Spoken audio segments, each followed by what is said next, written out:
Hola a todos, esto es Radar Bursátil, tu guía clara en los mercados. Hoy vamos a hacer un análisis fundamental de la acción de Uber. ¿Está sobrevalorada? ¿Tiene potencial de crecimiento? ¿Qué dicen sus números? Bueno, vamos a descubrirlo. Primero conozcamos la empresa, que bueno, creo que la mayoría, o si no todos, conocemos esta empresa, ¿no?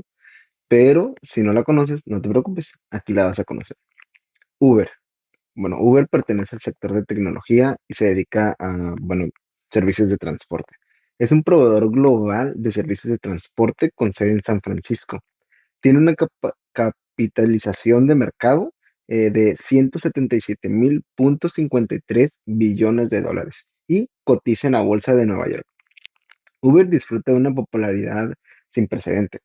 Emplea miles de trabajadores en todo el mundo y es considerada la empresa líder en el uso de la tecnología de vanguardia.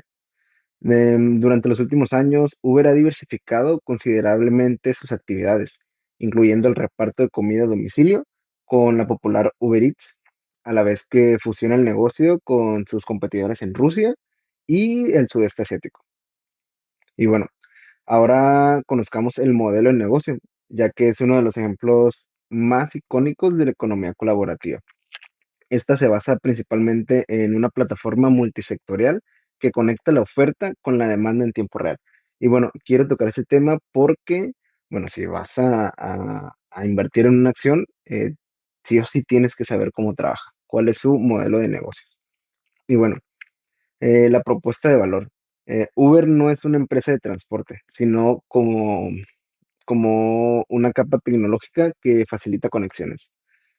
Para los pasajeros, ofrece una forma rápida y segura y pues también predecible de moverse sin necesidad de efectivo, con precios conocidos de antemano y seguimiento en tiempo real.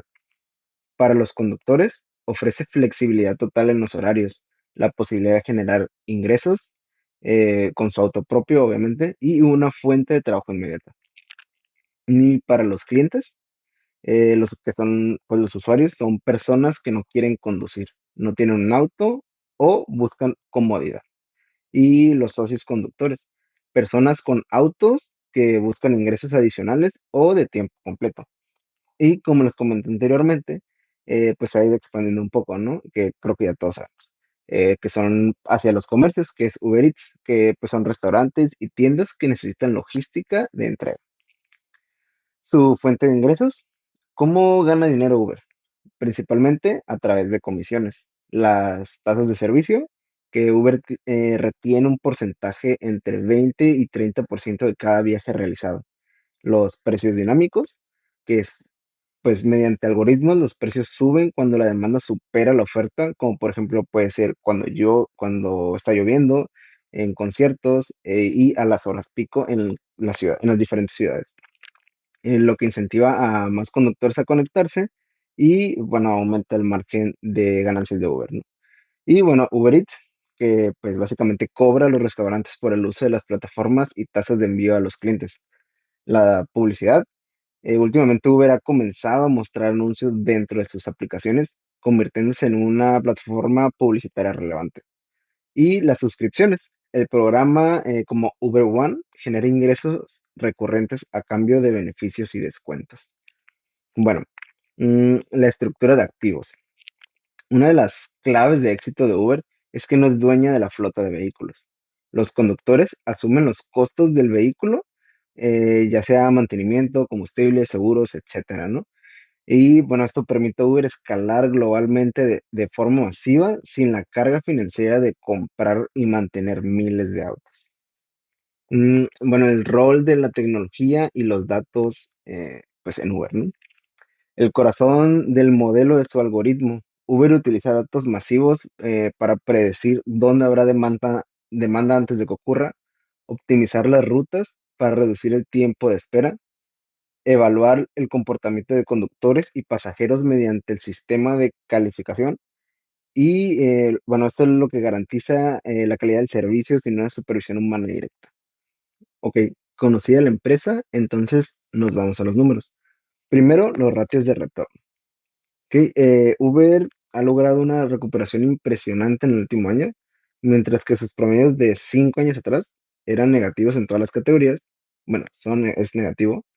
el ROE en menos 10,22, el ROA de menos 2,54% y el ROI de menos 3,43%. La cifra de los últimos 12 meses han pasado a terreno positivo. Esto nos indica que la compañía ha salido de una etapa de pérdidas o ineficiencia para volverse rentable recientemente. Y bueno, hay una brecha masiva en la empresa entre su retorno sobre capital, que es del 72,99%, y el retorno sobre activos, que es de 5,16%. Cuando el ROE es muchísimo más alto que el ROA, el retorno sobre activos, significa que la empresa está utilizando una gran cantidad de deuda para financiar sus operaciones. Aunque ese 72,99% del ROE parece espectacular, gran parte de esa rentabilidad para el accionista proviene del apalancamiento, no necesariamente de la eficiencia operativa, ¿no? Y bueno, si observamos los indicadores de eficiencia operativa, eh, que es el ROA y el ROI, Uber todavía está por debajo del promedio del sector, que es la columna derecha, ¿no? El ROA, la empresa genera un 5,16% frente al 7,97% del sector. Es decir, la competencia es mejor usando sus activos totales. Y sobre el ROI, la empresa tiene un retorno del 7,88%, mientras que la referencia alcanza un 16,03%. La competencia está obteniendo el doble de rendimiento por cada dólar de capital invertido. Y bueno, a modo de conclusión, la empresa está en un excelente momento de recuperación y está dando retornos altísimos a sus accionistas, pero lo hace asumiendo más riesgo y una eficiencia, perdón, y con una eficiencia operativa que todavía no alcanza los niveles de su industria. Ok, entonces pasemos a los siguientes ratios, que son los ratios de rentabilidad.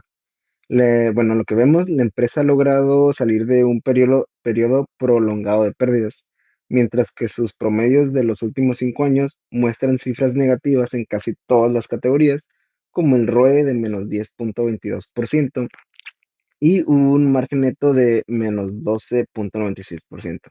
Las cifras de los últimos 12 meses han pasado a ser fuertemente positivas. Esto indica un cambio drástico y recientemente en la dirección de la compañía. Y bueno, existe una anomalía importante en la estructura de rentabilidad. El margen operativo de los últimos 12 meses es del 9,19%, pero el margen de utilidad neta de los últimos 12 meses salta al 33,54%. Normalmente el margen neto es menor que el operativo debido a pagos de intereses, impuestos, etcétera. Que sea casi el cuádruple sugiere que la mayor parte de las ganancias actuales de la empresa no proviene de sus operaciones principales, sino de ingresos extraordinarios, bueno, sí, extraordinarios, que bueno, ya lo investigué, los cuales fueron de una devolución o beneficio de impuestos, que fueron aproximadamente 4.900 millones de dólares.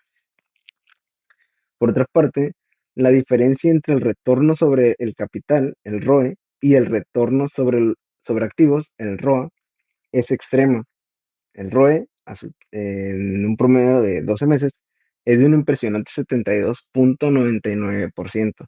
El ROA en 12 meses es de apenas de un 5,16%. Bueno, esta brecha masiva indica que la empresa está utilizando una gran cantidad de deuda para financiar sus activos.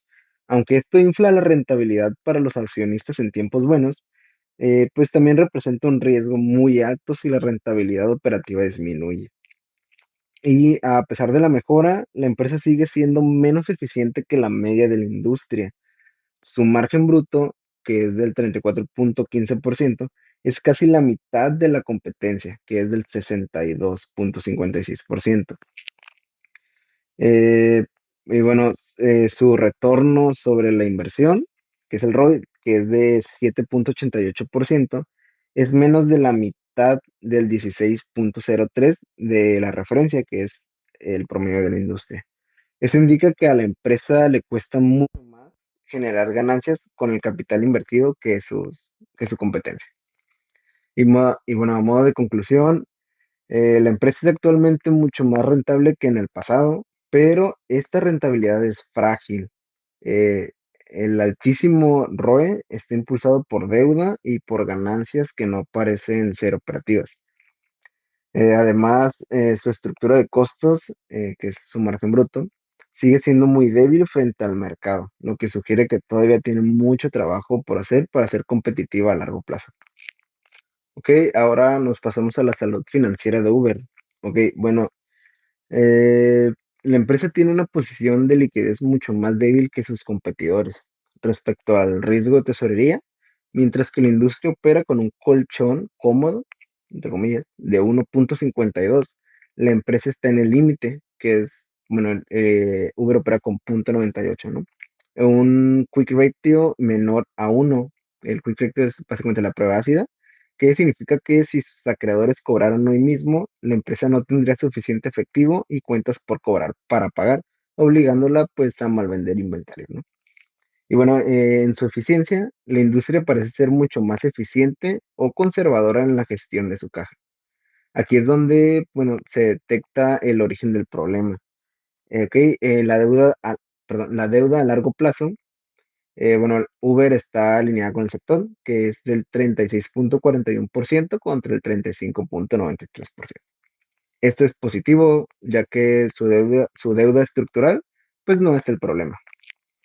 Y bueno, pasando a su deuda total, la empresa está significativamente por encima de la media.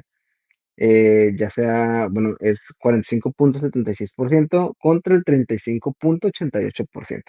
Y a manera de resumen, o como conclusión clave, la diferencia entre la deuda total y la de largo plazo indica que la empresa tiene un exceso de deuda a corto plazo que la industria no tiene, que es de aproximadamente un 9.3%.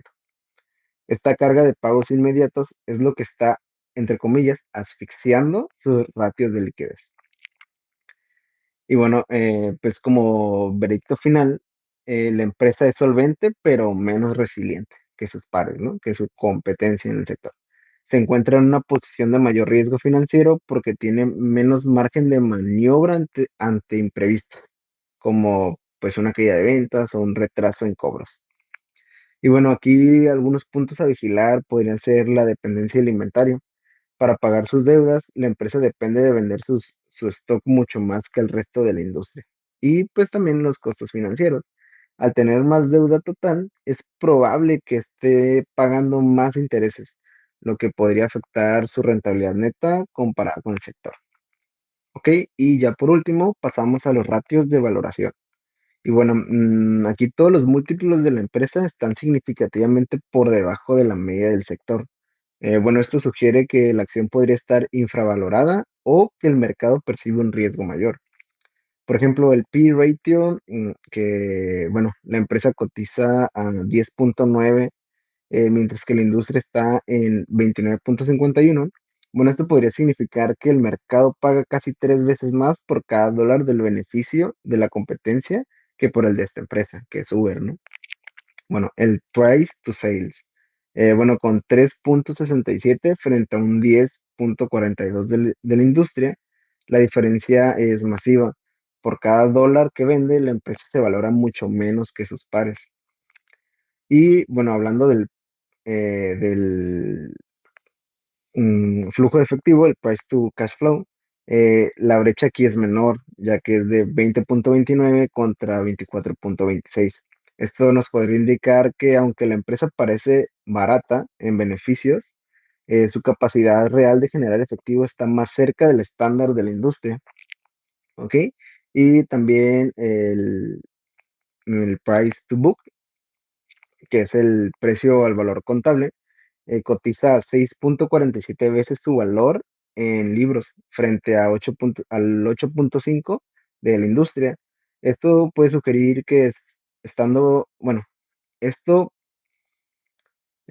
bueno, sigue estando por debajo de la media, lo que refuerza la idea de una valoración más conservadora. Y bueno, ya como conclusión, combinando pues todos los análisis, al unir los datos, el panorama es un poco más claro, ¿no? ¿Por qué está tan barata?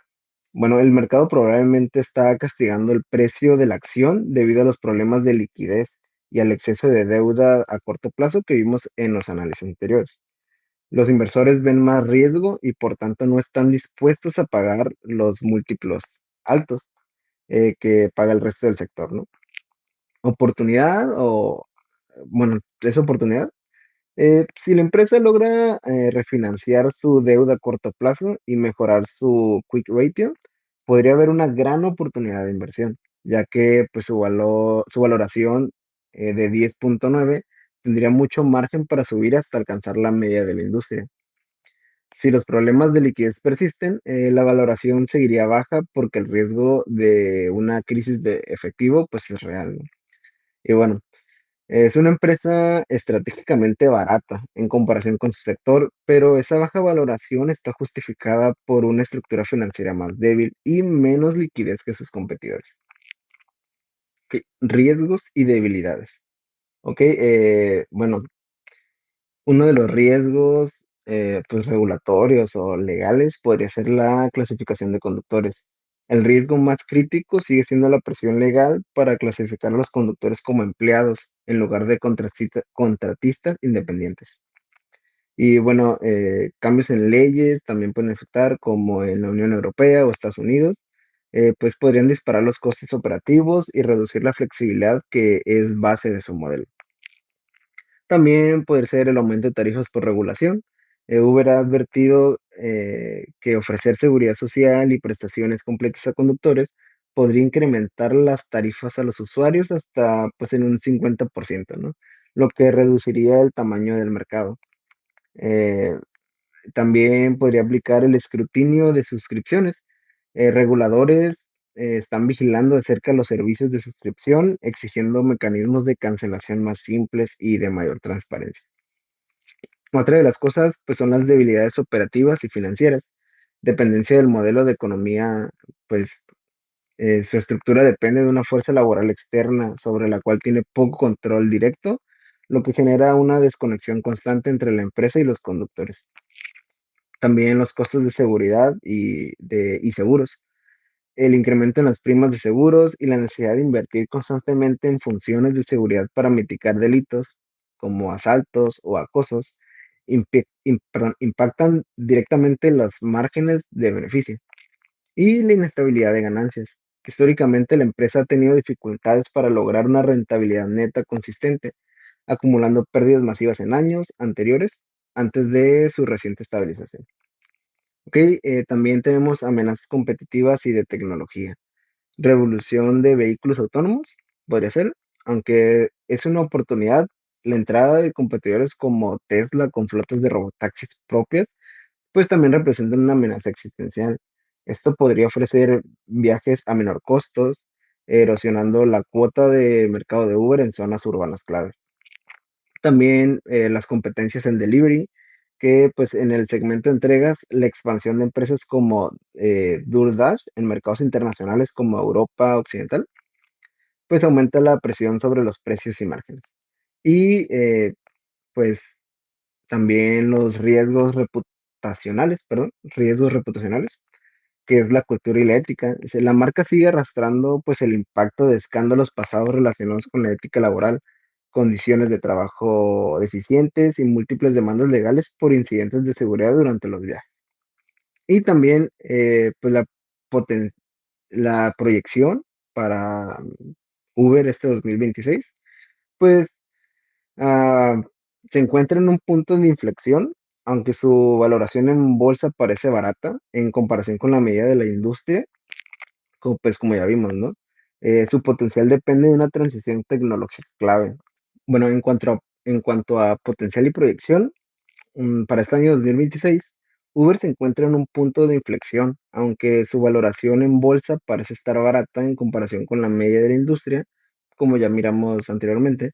Su potencial depende de una transición tecnológica clave. Por ejemplo, las estimaciones de los analistas para este periodo muestran un crecimiento sólido y una rentabilidad creciente. Eh, por ejemplo, en ingresos se espera que Uber cierre el 2026 con una facturación aproximadamente de 61.450 millones de dólares, lo que representa un crecimiento del 15 al 18% anual. Su flujo de caja libre se proyecta que alcance los 7.200 millones este 2026, lo que convertiría en Uber en una verdadera máquina de generar efectivo. Y bueno, el precio objetivo de los analistas, en el consenso pues, de todos los analistas, sitúa el precio objetivo promedio para finales del 2026 en torno a los $111, 114, ¿no? $114, perdón. Y bueno, Uber ha pasado de ser una empresa de conductores a una plataforma de red. Su mayor potencial reside en la estrategia, que son como activos ligeros, que a diferencia de Tesla, que quiere fabricar y operar sus propios coches o carros, Uber está firmando alianzas con todos los líderes de conducción autónoma. Eh, Uber quiere ser la interfaz, como la aplicación, que conecta a cualquier robotaxi con el usuario. Y también Uber One y publicidad. Sus programas de suscripción y su reciente negocio de anuncios en la app están mejorando los márgenes de beneficios rápidamente. Y esto está ayudando a que la empresa sea rentable más allá del transporte. Y bueno, ¿por qué es un momento clave, no? Bueno, Uber cotiza actualmente en su ratio de precio-ganancias al 10.9, mientras que la media de la industria está en 29.5, como ya miramos, ¿no? Bueno, esto tiene potencial. Si Uber logra convencer el mercado de que no será desplazada por los coches autónomos, sino que controlará a través de su aplicación, su múltiplo de valoración debería subir para igualarse al sector. Y pues aquí también tiene una oportunidad, ¿no? Aquí hay una oportunidad, perdón. Si el precio de ganancias, el P-rating, subiera de 10 a solo 20, que incluso sigue estando por debajo de la media, el precio de la acción podría duplicarse en los próximos 24 meses. Y bueno, esto fue Radar Bursátil, tu guía clara en los mercados. ¿Qué opinas de esta acción? ¿La tienes en tu portafolio? ¿Qué acción te gustaría que analizara? Déjamelos en los comentarios, suscríbete, activa la campanita para más análisis como este. Nos vemos en el próximo video.